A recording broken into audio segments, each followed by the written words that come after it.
Hai, selamat datang kembali di channel Guru Bastra. Yang akan kita pelajari adalah KD 4.2, menyajikan data informasi dalam bentuk berita. Setelah belajar, diharapkan kalian mampu menjelaskan pentingnya berita dan menyajikan informasi menjadi berita.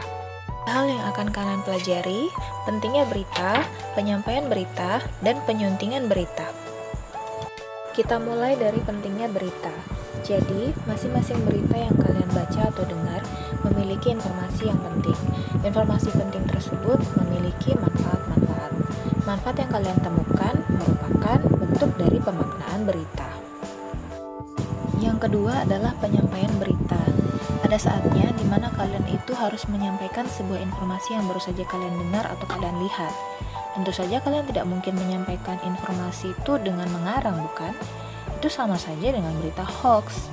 Jadi, kalian perlu memahami keenam unsur berita agar dapat menyampaikan kembali informasi atau berita atau fakta yang kamu lihat atau kamu dengar dengan benar dan ringkas kepada orang lain dalam bentuk berita.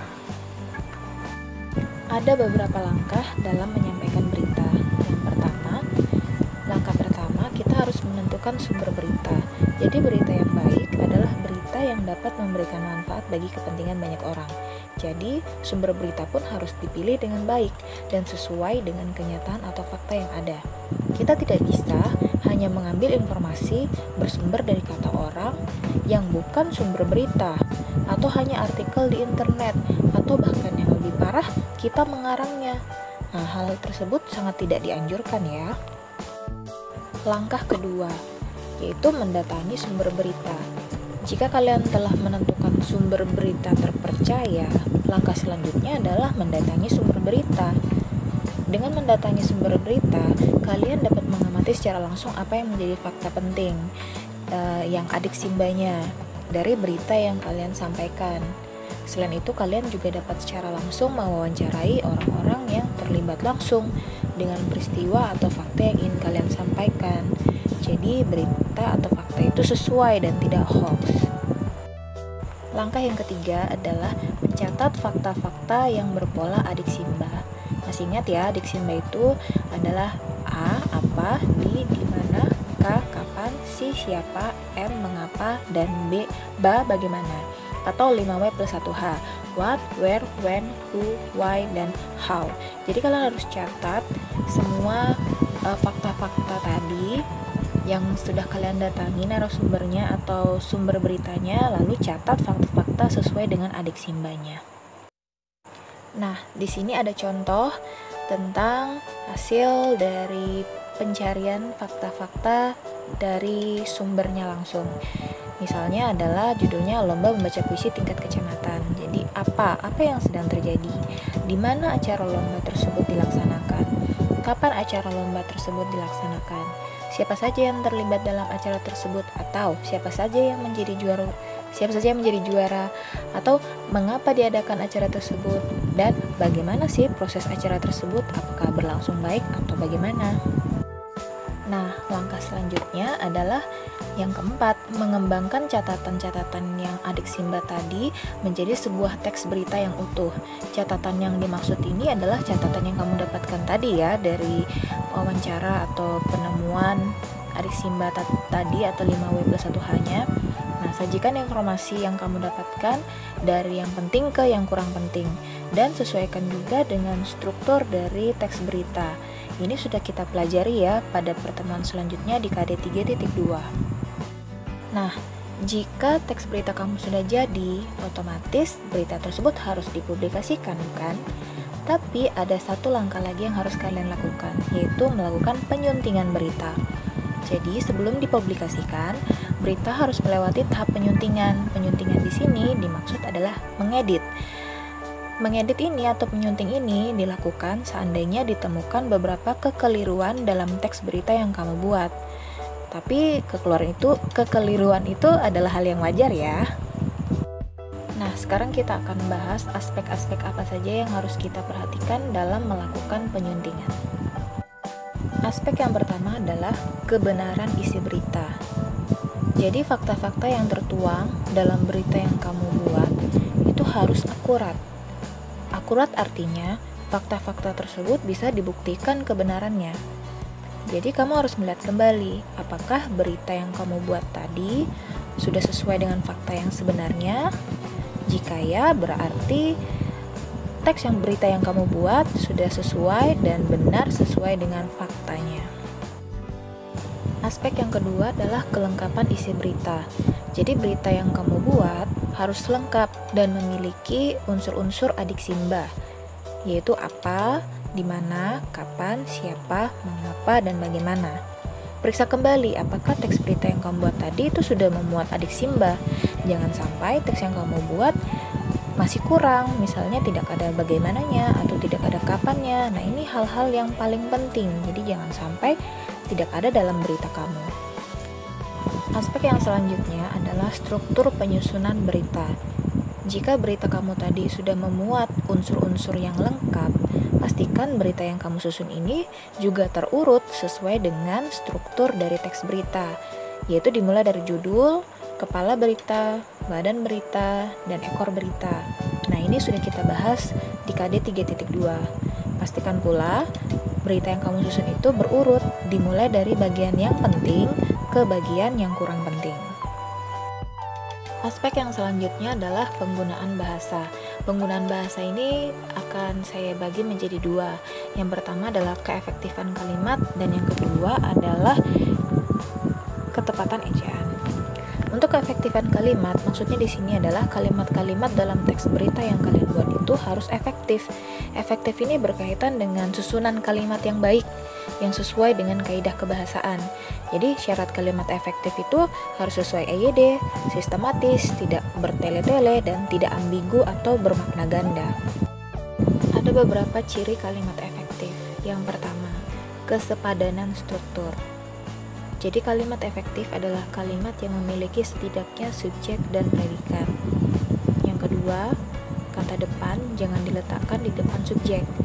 Misalnya, bagi semua kalangan, kata bagi itu sudah menunjukkan untuk semua, jadi tidak perlu lagi menggunakan kata bagi, cukup semua kalangan. Yang ketiga, itu harus memperhatikan penggunaan konjungsi yang di depan predikat atau di depan kata kerja, dan tidak bersubjek ganda. Ciri yang kedua adalah kehematan kata. Jadi kalimat yang efektif dalam berita kalian itu harus ringkas dan tidak bertele-tele. Tidak boleh ada kata yang maknanya sama dalam satu kalimat. Misalnya, Zaki masuk ke dalam. Nah, ke ini sudah menunjukkan arah, yaitu di dalam. Jadi tidak perlu lagi menggunakan kata ke, langsung saja Zaki masuk dalam kategori foto terbaik, atau kata jamak seperti yang tadi. Ciri yang ketiga adalah kesejajaran bentuk. Jika dalam kalimat yang kalian buat itu menggunakan imbuhan me, maka kalimat selanjutnya harus menggunakan imbuhan me juga agar memiliki kesejajaran bentuk. Contohnya, Zaki mengatakan bahwa dialah yang menyiapkan model, memotret, dan diolahnya itu tidak tepat. Jadi harus Zaki mengatakan bahwa dialah yang menyiapkan model, memotret, dan mengolahnya sendiri. Ciri yang keempat adalah kelogisan kalimat. Kalimat yang logis itu perlu untuk menghindari kesan ambigu pada kalimat berita yang kalian buat. Contoh, Ayah Zaki saat berkunjung terlihat seperti beruang. Kata beruang ini bermakna ganda. Bisa jadi orang itu terlihat seperti beruang, hewan, atau orang itu terlihat seperti beruang. Maksudnya orang yang punya banyak uang. Jangan sampai kalian membuat kalimat yang bermakna ganda seperti itu. Penggunaan bahasa selanjutnya adalah ketepatan ejaan dan tanda baca. Nah, ini akan Ibu bahas satu-satu. Jadi teks berita yang dibahas pada video sebelumnya memiliki kaidah kebahasaan kan. Jadi kaidah-kaidah tersebut termasuk ejaan dan tanda baca. Nah, hal ini erat kaitannya dengan penggunaan kata yang sesuai dengan EYD. Kita mulai dari ketepatan ejaan. Jadi menyunting ini juga menyunting ejaan. Yang pertama adalah penulisan huruf kapital. Kalian tahu kan huruf kapital? Jadi huruf depan nama orang, nama daerah, atau nama tempat, nama hari, bulan, hari raya, awal kalimat petikan langsung, itu harus menggunakan huruf kapital. Jadi kalian harus perhatikan dan cek kembali berita kalian apakah sudah sesuai penulisan huruf kapitalnya. Selain penggunaan huruf kapital atau penulisan huruf kapital, kalian juga harus mengecek dan menyunting penulisan huruf miring kalian. Apakah di dalam kalimat kalian itu yang kalian buat itu menyertakan judul buku, judul lagu, nama majalah, dan lain sebagainya. Jika iya, harus menggunakan huruf miring. Begitu juga jika menggunakan bahasa lain, misalnya bahasa daerah atau bahasa luar negeri atau bahasa gaul atau bahasa tidak baku. Itu juga tulisannya harus dibuat huruf miring. Setelah ejaan, sekarang ketepatan tanda baca. Yang pertama adalah penggunaan tanda titik. Jadi tanda titik dalam teks berita biasanya terdapat pada 3 hal. Yang pertama, pada akhir kalimat yang bukan pertanyaan atau seruan ya. Yang kedua, pada singkatan nama orang. Dan yang ketiga, pada singkatan gelar, jabatan, pangkat atau sapaan. Jadi kalian harus perhatikan contoh yang ada di layar ini ya. Selain tanda titik, kalian juga harus perhatikan penggunaan tanda koma. Jadi tanda koma itu digunakan untuk merinci, terus memisahkan induk kalimat dengan anak kalimat jika tidak menggunakan konjungsi. Kemudian digunakan setelah penggunaan konjungsi antar kalimat dan digunakan di antara nama dan gelar. Kalian bisa lihat contohnya di layar. Tapi jika kalian ada pertanyaan bisa tinggalkan di kolom komentar ya. Sekarang kita akan latihan menyunting. Coba kalian perhatikan berita ringkas yang ada di layar. Jadi dari berita singkat tersebut dapat kalian temukan kekeliruan yang perlu diperbaiki, yaitu kata lembus wana. Lembus wana kan menunjukkan tempat, jadi kata lembus wana harus diawali dengan huruf kapital. Juga kata Sabtu dan dance merupakan bahasa Inggris, jadi harus ditulis dengan huruf miring. Dan seterusnya seperti contoh yang di layar ya. Selanjutnya latihan menyusun berita. Maaf kalau tadi terbalik. Jadi kalau kalian mau menyampaikan atau membuat berita, kalian harus perhatikan informasi yang berupa fakta sesuai adik simba. Nah, coba kalian perhatikan di bawah ini adik simbanya. Nah, itu ada acara kesenian apa, di mana, di Gedung Serbaguna, kapan, Senin, siapa, SMP Negeri 4 Kongbeng, mengapa, dan bagaimana. Silakan kalian baca. Ini adalah unsur adik simba yang berdasarkan ada fakta yang ada. Setelah kalian mendapatkan unsur-unsur adik simba tadi, pastikan untuk menyusun berita dimulai dari informasi yang penting ke yang kurang penting. Jadi dari judul dulu, kemudian kepala berita, badan berita, dan terakhir ekor berita. Nah, kalian perhatikan dengan baik contoh teks yang sudah dibuat, teks berita yang sudah dibuat. Silahkan disimak ya.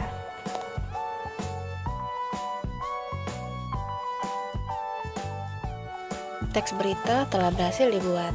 Jadi intinya kalau ingin membuat berita, kalian harus menentukan sumber berita dulu, kemudian mendatangi sumber berita, mencatat fakta-fakta berpola adik simba, mengembangkan catatan itu menjadi teks berita, dan yang paling penting kalian juga harus menyuntingnya agar berita kalian itu lengkap, jelas, dan sempurna. Akhirnya, terima kasih atas perhatian kalian dalam pembelajaran kali ini.